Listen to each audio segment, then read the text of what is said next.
Gente, então vamos continuando agora com essa segunda parte de anemia falciforme, tá? Que é um pouquinho menor. A primeira é um pouco mais complicada. O diagnóstico, gente, a maioria é feito através do teste de triagem neonatal, que é o teste do pezinho. Então, é um teste que é realizado, né, tá dentro do rol do Ministério da Saúde para fazer o diagnóstico precoce, né, da anemia falciforme, para redução de morbimortalidade da doença. Então, teve uma redução positiva e por isso é preconizado pelo Ministério da Saúde.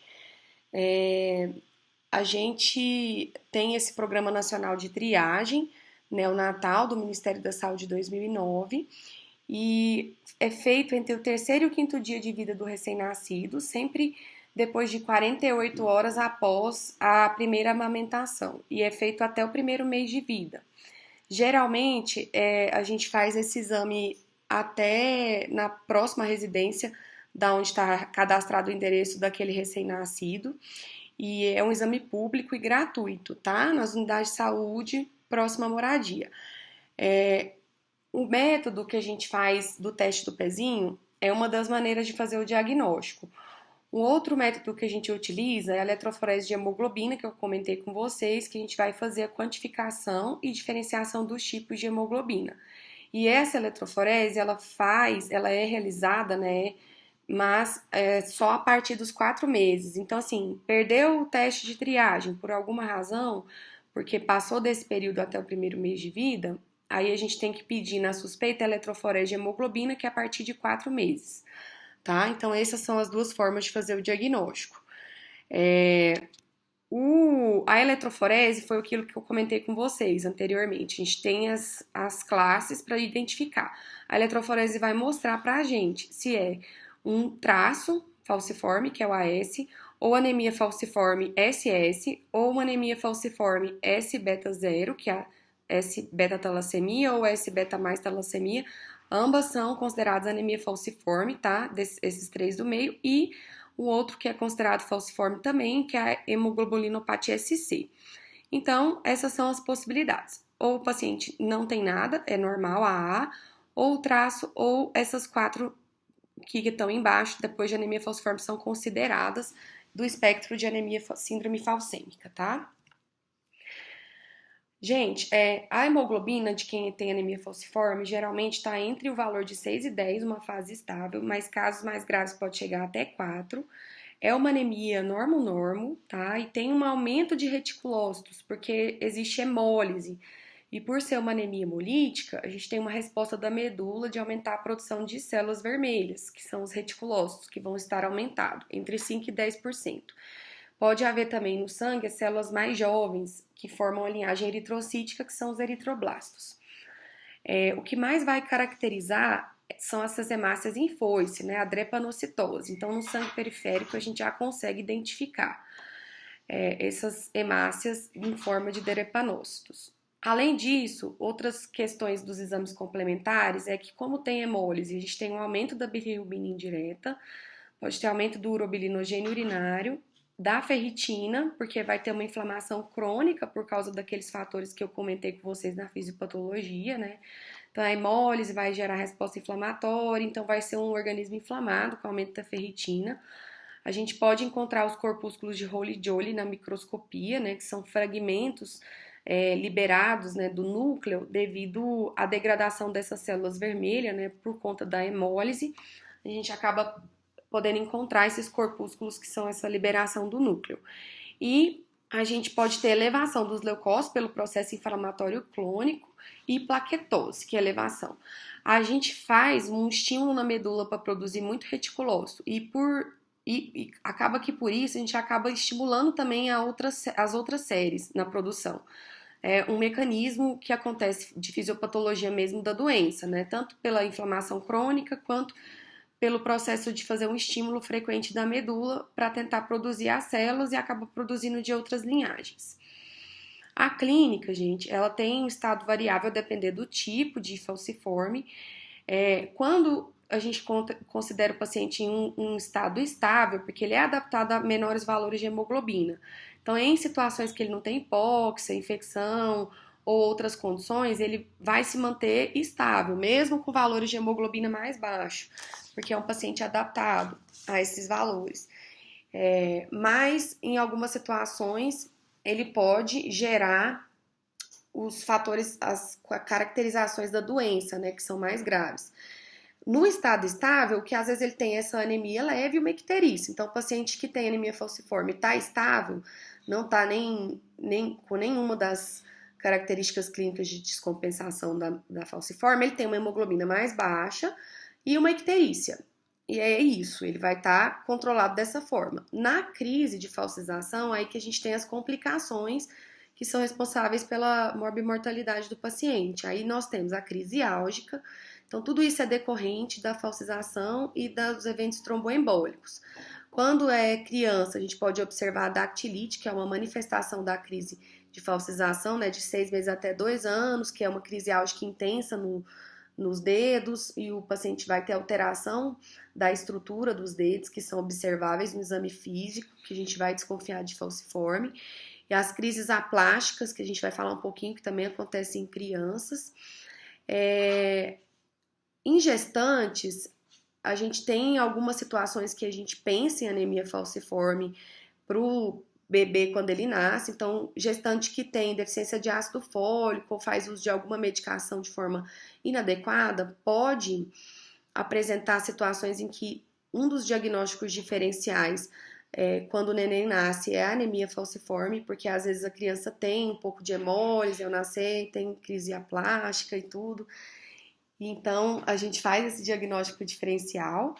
E aqui, em relação às doenças, né, a gente tem as alterações clínicas em crise, as crises hemolíticas, que vão ter um aumento da hemólise com piora da anemia, então ele tem uma anemia leve e fica mais grave. E a icterícia também piora. As crises, gente, são secundárias às infecções. Então, o paciente da anemia falciforme, ele é cronicamente inflamado. E ele tem distúrbio das células de defesa por conta desse processo de inflamação crônica. Então, ele está suscetível a ter mais infecção. Ele é um paciente que tem uma hipóxia, e isso vai aumentar o risco de ter infecção. Ele tem ferritina alta. Então, nessas crises, a gente tem um risco maior de infecção pelos micoplasmas, tá? Pode ter também deficiência de E6PD, esferocitose pode estar associada ao aumento do risco dessas infecções. E os diagnósticos diferenciais, a gente sempre tem que fazer como obstrução de cálculo, que também acontece, a falcização com colestase intrahepática, hepatite. Então, esses quadros infecciosos são difíceis de diferenciar entre as outras complicações que a gente tem da anemia falciforme. A crise de sequestro esplênico, que acontece geralmente entre 6 meses a 2 anos, que é quando você tem um acúmulo súbito de hemácias no baço, e esse acúmulo vai gerar uma esplenomegalia. Essa esplenomegalia vai cursar com uma queda da hemoglobina e aumento de reticulócitos. Isso vai ser uma causa importante de mortalidade, principalmente nos primeiros 10 anos de vida da criança.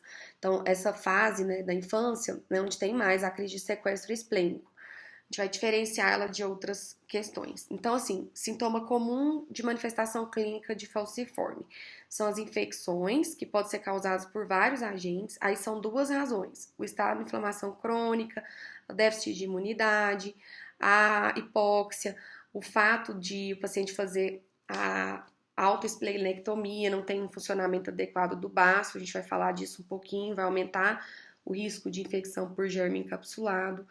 Outra característica é a síndrome torácica aguda, que é dor torácica, febre, dispneia, tem uns critérios para a gente chamar de síndrome torácica aguda, queda da hemoglobina, hipóxia e um aparecimento necessariamente de uma nova opacificação no raio-x. A gente tem vários critérios, eu não vou chegar a cobrar detalhes de cada manifestação da falciforme de vocês, tá? O outro motivo, né, que a síndrome torácica aguda deve ser diferenciada da infecção, e ela pode acontecer por várias razões, né? Inclusive por infarto ou por processo infeccioso mesmo. Então é bem complexo, não vai chegar a ter detalhes disso para vocês fazerem a prova. Complicações neurológicas dos eventos tromboembólicos, pode ter AVC, hemorragia, ataque isquêmico. O que a gente pode fazer nessa suspeita é usar o ultrassom transcraniano com Doppler para a gente avaliar o fluxo sanguíneo. Isso é feito, inclusive, de rotina no paciente de anemia falciforme, tá? Para sempre ficar avaliando esse fluxo e averiguar esse risco. Alteração geniturinária, né? Por causa da hemólise, pode fazer hematúria transitória, proteinúria, alteração de glomerulosclerose, priaprismo, que é clássica, né? Conhecida, a gente recebe muito paciente no ambulatório com priaprismo e suspeita de ser falciforme, que é uma complicação grave, dolorosa, nos pacientes do sexo masculino por causa dessa falcização e da formação de microtrombos, né, nessa circulação da região do pênis.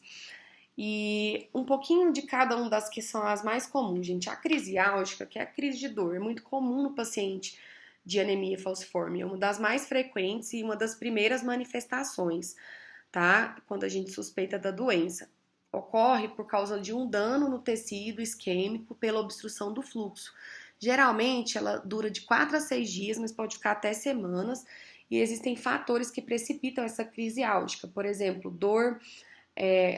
Quais são os fatores, né? A gente tem processo infeccioso, a manifestação em si é dor em ossos longos e articulações, região lombar, tórax, pelve, pode doer também região do couro cabeludo e face, por essas crises vaso-oclusivas. Geralmente, tem esses fatores de precipitação, a temperatura, infecção, então são vários fatores, estresse, tudo isso pode precipitar uma crise álgica no paciente. A crise álgica na criança de 6 meses até 2 anos, ela se representa pela dactilite, que eu comentei com vocês, que é um achado no exame físico. Né? Uma dor e inchaço agudo nas mãos e pés, geralmente autolimitado, acontece por vasoclusão e a gente tem que fazer diagnóstico diferencial com osteomielite, que também acontece muito nesse paciente. O tratamento é eliminar os fatores precipitantes da crise álgica, repouso, hidratação e analgesia bem delimitada, não vai fazer só de pirona às vezes, vai precisar de um opioide, então analgesia, a gente não segura a mão dessas medicações para paciente em crise álgica, porque realmente é muito doloroso.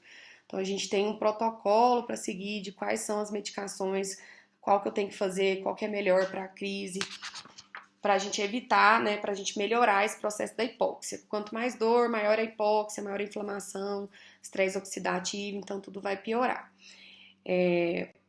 A asplenia funcional também é uma complicação clínica que a gente tem da anemia falciforme. É um fenômeno que acontece de forma progressiva na maioria das crianças que têm anemia falciforme. Geralmente até 5 anos de idade a gente já tem esse processo da asplenia, tá? Então, acontecem vários processos veno-oclusivos, vaso-oclusivos repetidos no baço, e isso vai começar a gerar uma redução da função, né? Esse baço vai começar a morrer. Então, inicialmente ele aumenta, né? Vai ter um processo de muita vaso-oclusão interna e isso vai gerar como se fosse uma destruição desse baço. Então, aí acontece essa asplenia e isso vai aumentar quando até 5 anos de idade o paciente já não tem um baço funcionante e isso aumenta muito o risco de infecção, principalmente os encapsulados, hemófilos e pneumococo.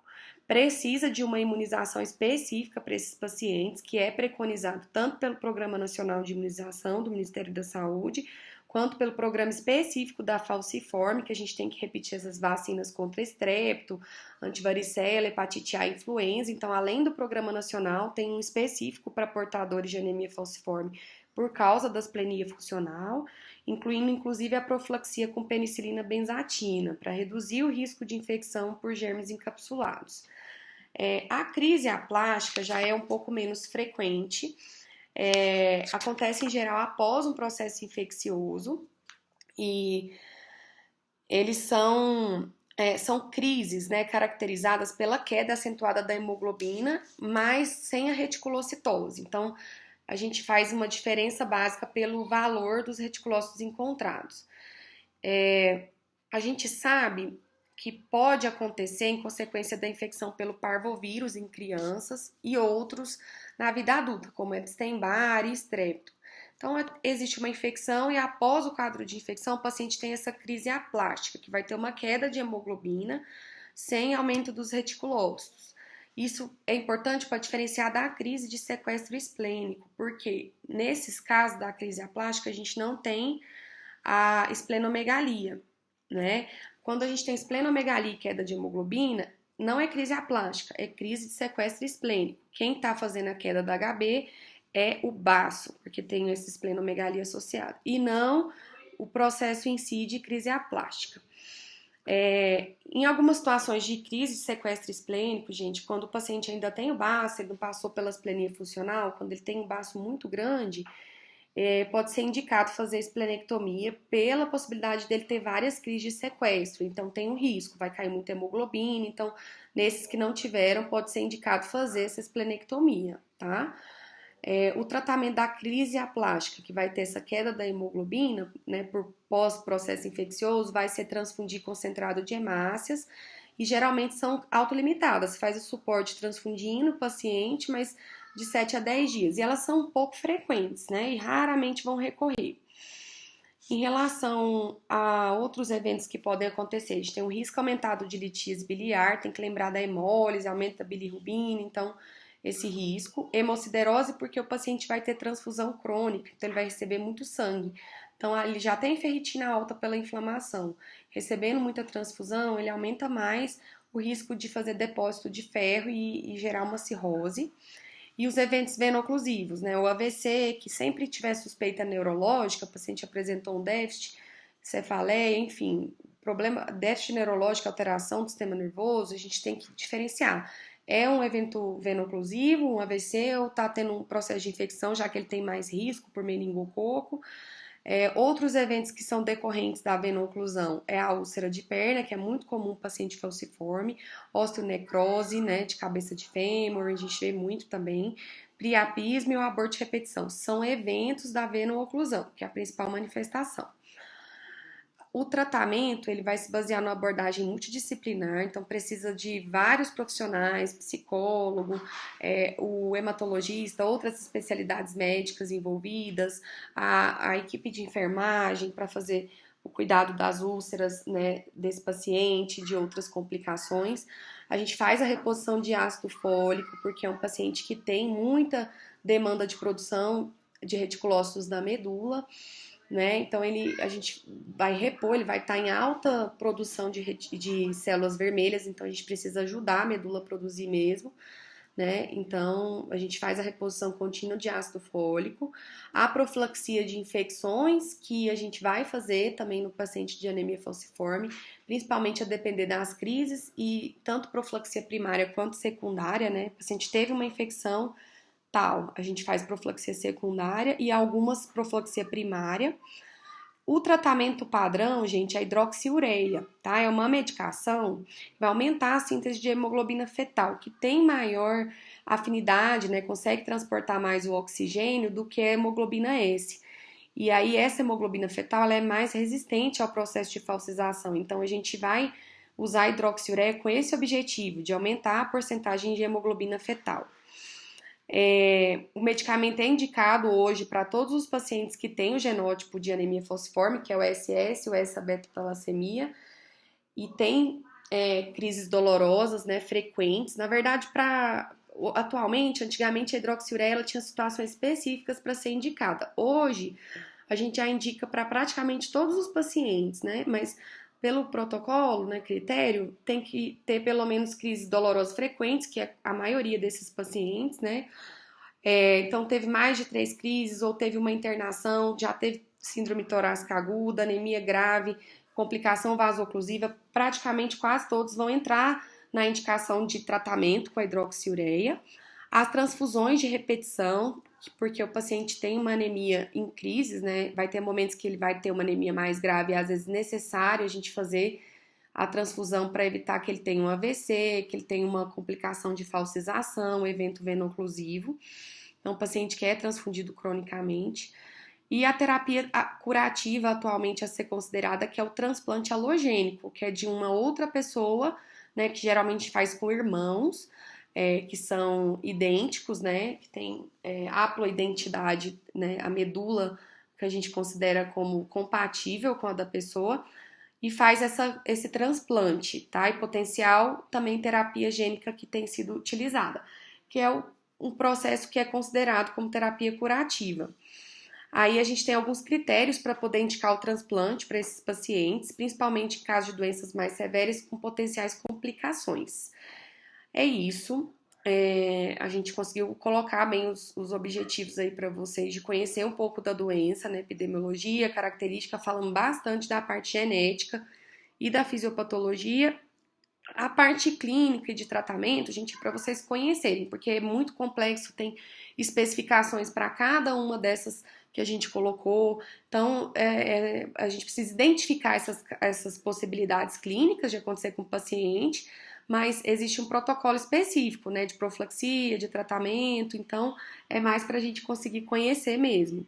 As alterações laboratoriais, o que é do espectro da doença, o que é traço, o que a gente pode usar de tratamento e as complicações que a gente pode esperar nesses pacientes. Graças a Deus melhorou muito, então a gente consegue ter pacientes chegando à vida adulta, tendo uma vida um pouco mais normal, tá?